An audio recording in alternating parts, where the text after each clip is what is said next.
Dekat Pasar Borong, Pandan, Johor Bahru. Semua yang berniaga kat sini rata-rata semua warga asing. Apa dah jadi dengan orang Malaysia, kita pun tak tahu dah. Semua dah jadi kaya sangat ke apa. Tengok dia orang isap rokok, sini boleh isap rokok ke apa. Itu tak kisah sangat lah. Kita nak beli ikan ke sayur ke semua dengan warga asing.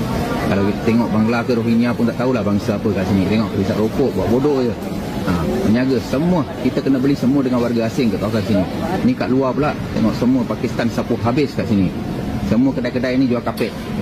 Semua daripada atas ke bawah, semua warga asing yang sapu. Apa dah jadi perniagaan kat Malaysia, kita pun dah tak tahu lagi dah. By here you go straight to paradise.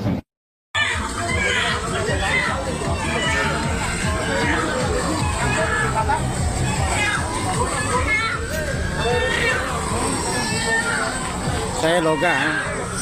Ini tepi jalan fresh makin ini macam boleh bikin. Ini ayam fresh, lembu kah, daging lembu fresh.